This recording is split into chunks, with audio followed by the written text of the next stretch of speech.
It grips my finger. How do you do? Good morning, everybody, and welcome to the Voodoo Garden. My name is Ray. I am the host of this nonsense I like to call the Voodoo Garden. This thing I showed you last week and last episode and the episode before that. I can't stop myself. This little beauty is my pumpkin. Yeah. My indoor pumpkin. I decided to grow a pumpkin indoors. I've done this before and it didn't do very well, but this was back in Wyndham, Minnesota, and I had an issue with insects and stuff like that. Well, this year I don't have that problem, so I thought, well, why not?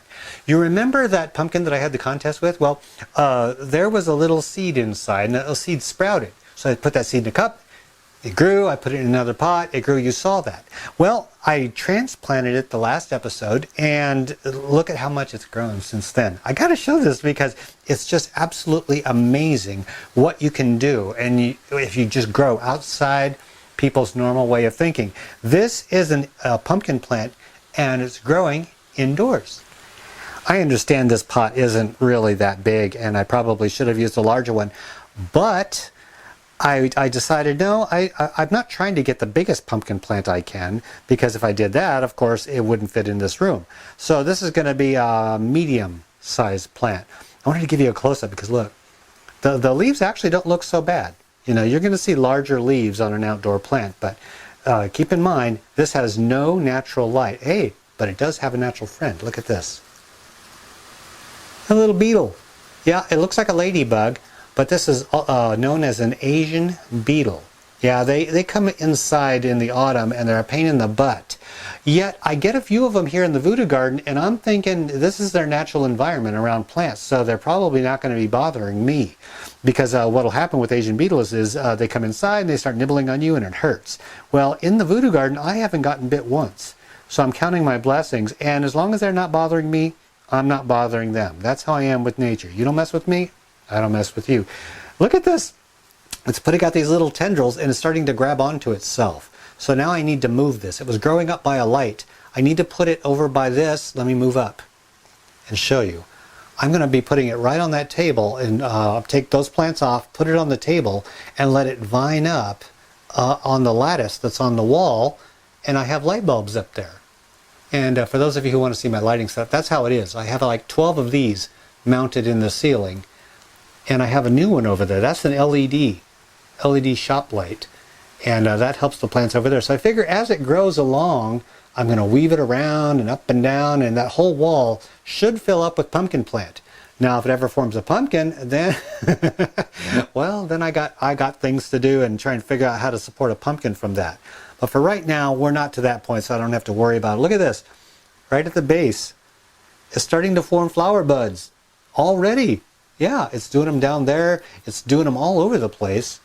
And it goes all the way up here. Boy, this thing is growing by the day. It's doing wonderful.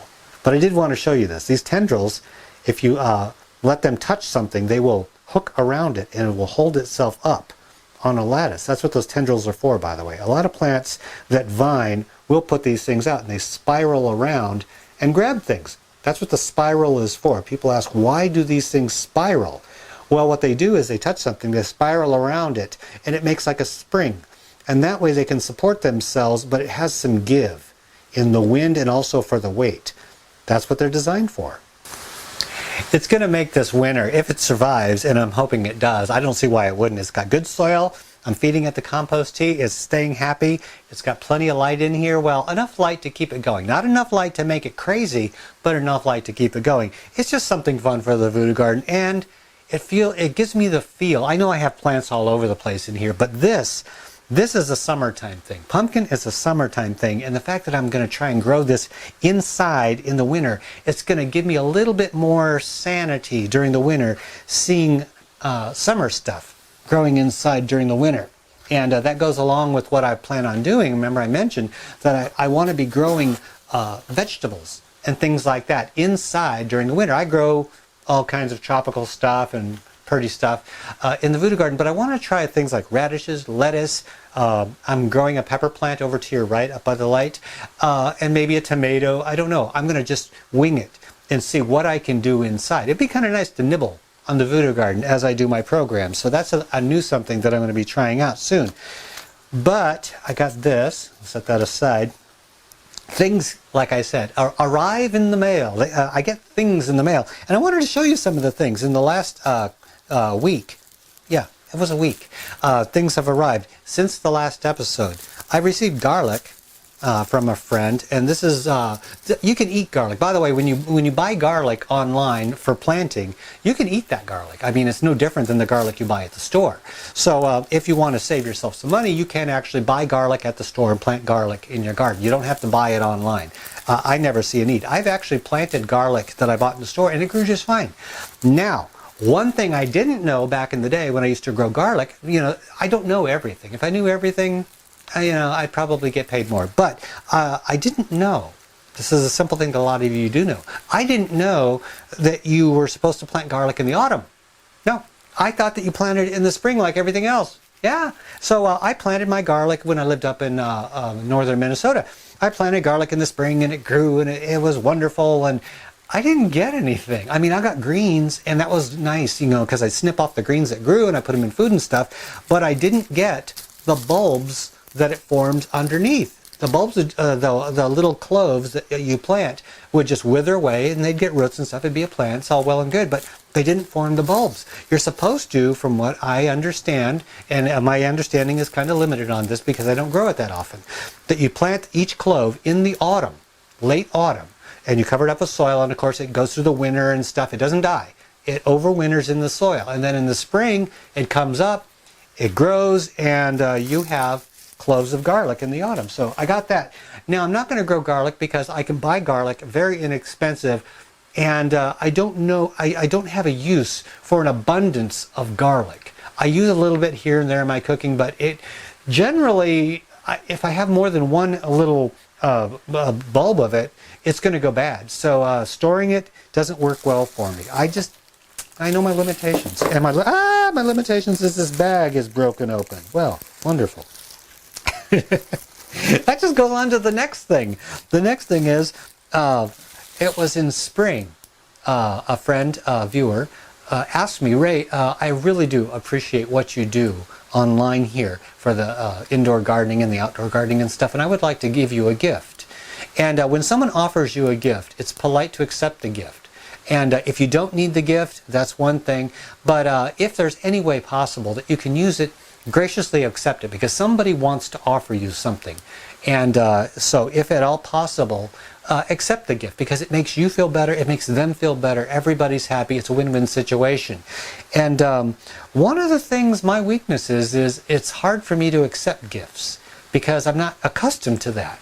Before this whole YouTube thing, I wasn't much of a person who got gifts. So this is something that I'm still getting accustomed to. So if I kind of falter at it and I seem a little weird about it, it's only because I'm trying to get comfortable with this, okay? And I do appreciate it. I really do. I want to let you guys know. Anyway, back to what I was mentioning. A lady contacted me and asked me, Ray, would you appreciate a gift from me? I would like to send you some tulip bulbs. And I thought, ooh, tulips. I remember tulips as a kid. And when I was a kid, there's this old woman had a cherry tree. And of course I raided her cherry tree like any kid would do. And but she had tulips growing along her apartment. And I remember on the way to school, I would walk down the road on the sidewalk, and I would run over there real quick, shove my nose in her tulips. And she wasn't awake at this time. And there was a smell to these tulips. Now, nowadays, when you buy tulips, they're so hybridized and they're so weird, like roses and any other stuff, like food, vegetables in the grocery store. They're grown for looks, they're grown for shipping, they're grown for every other reason other than what they were originally meant for. Like tomatoes in the store. You can't get a tomato with flavor, and strawberries in the store, they're big, they're beautiful, they're as huge as grapefruits, but they have no flavor. And the same thing with tulips is I smell them now, and I can't smell anything in the tulip. And I remember these from when I was a kid. So I'm getting back to this. She gave me a link, and it was to a company who sells tulips from Holland. Holland. And that's, across the ocean where tulips come from, where they grow tulips. And I looked through there, and there were so many. It's like walking into a toy store, like Toys R Us, and saying, grab a toy. Yeah, that ain't gonna happen. And I've been in Toys R Us. I still love Toys R Us. Anyway, back to the tulips. I was looking through there and I just picked some that struck me. I just went through them and there's like a million different kinds of tulips. And I picked, she wanted me to pick a certain amount. So I picked 3 different kinds and I forgot what I picked. And I love surprises, so this is going to work out fine. They arrived here in the autumn because you're supposed to plant these apparently in the autumn. Well, problem is, there's always a problem, isn't there? The problem is that these are to be grown outside. My raised beds are for vegetable gardening. I don't have a flower garden ready, and I'd forgotten about this. And whoever sent me this, you know, I don't mention names because I don't like to do that. For a personal reason, and I won't get into that. But I just let them know that I received their stuff. So no names involved. When you offered me this gift, I fully intended to have an area ready for this, but things came up during the summer and I forgot. I just totally forgot. And then this box arrived, and it's a wonderful surprise, and it's beautiful. Yet I don't have anywhere to plant these. So I thought, Voodoo Garden thoughts. Well, what I'm going to do is I'm going to grow these, and there are a bunch. There's this huge bag full right here.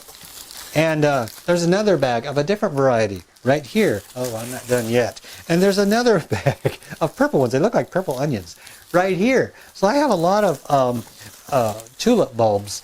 And you're supposed to plant them in the autumn. Now I can't save these, I can't store these over the winter. And the reason I can't do that is because a lot of them are starting to grow. They're actually starting to sprout out of the top. So they wouldn't store in the basement in a cool, dry place over the winter. So I have no choice. I'm going to grow these in the Voodoo Garden. I'll have to figure something out. I'm going to mix up some of my soil and do a whole bunch of little pots. And so you're probably going to see this in the Voodoo Garden in the coming months. It's going to be a mess, full of pots, full of tulips. And if everything goes as I'm planning it to go, probably around Christmas time, you're going to see all kinds of tulips in the Voodoo Garden. And in addition to that, you're going to see pumpkin growing here in the Voodoo Garden. It's going to be an odd little Christmas in the Voodoo Garden. But then again, odd is good. I like odd. Most of my friends are odd. There was a thing I used to say, all of my friends have crooked tails. That's the way I like it. That's the company I keep. And one last thing I want to show you. This isn't a long drawn out episode. I'm just showing you a couple things, and then I got another episode to film, so I'll be getting onto that. But one other thing I wanted to show you, in the true spirit of oddities and all things that are possible in the Voodoo Garden, and segueing from my pumpkin, I got this, and I want to show you these up close because these are something absolutely special, and they are special to me. I'm going to come up to your face and shove these up in your face. See? Yeah, they're pumpkin seeds, but they are not just any pumpkin seed. They're giant pumpkin seeds. The seeds themselves are monstrous. Look at the size of these things. They are seeds among seeds, and they're definitely something to be proud of. Now I'm very gentle with these little gems that I have because they're a special gift from a friend who enjoys what I do and wanted to share his bounty with me. And I do appreciate it, by the way. Thank you so much. These are pumpkin seeds from a grower who grows outdoors, but he grows award-winning giant pumpkins. The ones that aren't like what I grow. This is grown from a seed of the giant pumpkin I grew outside, you know, that one that wasn't quite so giant. It was the biggest midget pumpkin you've ever seen in your life. That's my claim to fame. These are from the real deal. This is from his smallest pumpkin, and it measured 817 pounds. Let's just let that sink in, okay?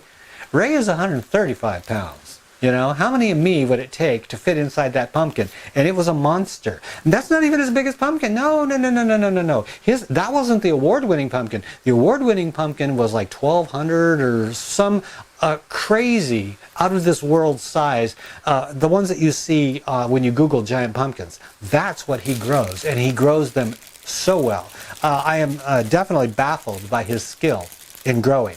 But yeah, these are from a giant pumpkin, and I asked him if he could spare just a few seeds for me, and he graciously did. He sent these to me. Now, I'm not growing these in the Voodoo Garden, but I wanted to show you these in the Voodoo Garden because they are oddities. And all things are possible in here. What I'm going to do is I'm going to grow this, my giant micro pumpkin here in the Voodoo Garden. Next spring, I am going to grow a giant pumpkin, a bona fide, certified giant pumpkin outside, and I'm going to do it different than I did this last time. I'm going to do it right. I'm going to give it the old Ray try and do my very best to grow the biggest pumpkin I possibly can, and I'm starting out with one heck of a foundation. So that is beautiful, and that's what this is. Gifts from people who want to give back just a little bit for what I do for them, and I am so incredibly humbled by the generosity of people around me, my friends, my viewers. That's what this is about. This is about a connection with people, and that's what we do here in the Voodoo Garden. It's not just any program on YouTube. It is something special. All things are definitely possible in here. One thing I want to show you, one last thing. Hey, check this out. I wasn't going to show this, but I put it down here, and I just transplanted it when I did the pumpkin. This is my sago palm, the prehistoric palm that predates just about every plant on Earth. These things were around long before we were around. They were around before the dinosaurs. They were around after the dinosaurs. They are something to be respected. A plant that can do that. I mean, a lot of creatures didn't survive all of this nonsense that the Earth has been through. This one came through with shining colors. And I am growing this. I'm proud to grow this. This was a gift from you, from one of you. You know who you are. I don't know who you are, but you know who you are. And even though I don't remember names, even though I don't remember times, I can't remember what I had for dinner last night. I do remember the generosity and the feeling that I got when I get these things. So I wanted to show you that. This is the final thing I want to show you. It's grown from a seed that was a gift from one of you, but it's doing something a little bit special. Come on over here and check it out. This, of course, is my papaya, the centerpiece of the Voodoo Garden, and I'm so insanely proud of this thing. I just couldn't be happier with the way that this is growing, but we're going to get right up in the center. By the way, those little white dots that you're seeing along the stems, those aren't bugs. No, that's just sap that comes through the stem. But I want to show you, look, it's flowering.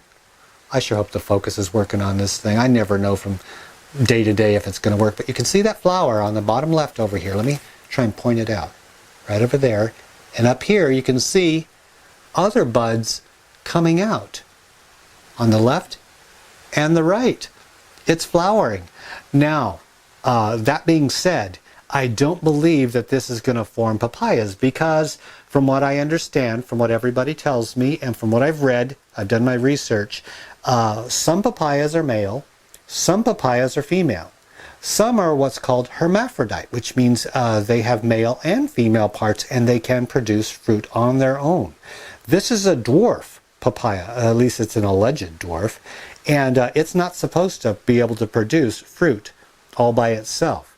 So I probably won't get fruit from this, but I'm not growing all of these plants for the food production. You know, when I grow avocados, it's not for food. When I'm growing papayas, it's not for food. I grow them for fun. And I grow them for their beauty because there's more to plants than just what they can give us to put into our mouths. There is so much more that they can give us. I love looking up at this thing. And what it does give me is it gives me something to look at that's pleasant.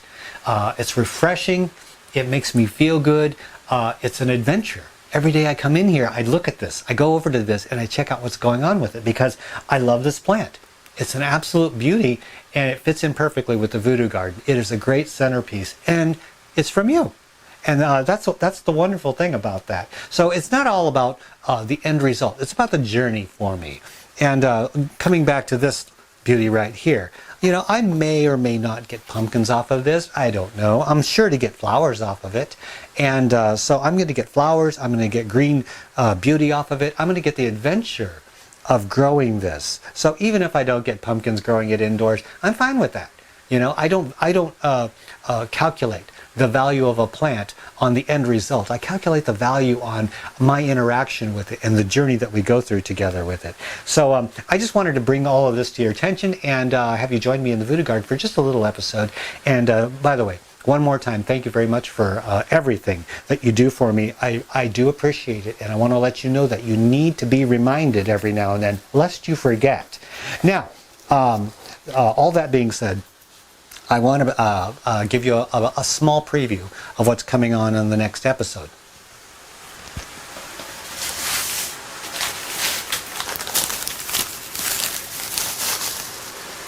There's your preview. Tune in next time, because it's a very important episode, and it's something that you've been waiting for and that I've been waiting for, and I've been working the entire year as something to share with you. So tune in. Next episode is coming up. Yes, it is. And I'm very excited to get this show on the road with the compost. So thank you, everybody, for joining me in the Voodoo Garden with my little friends. Until next time, we are out of here.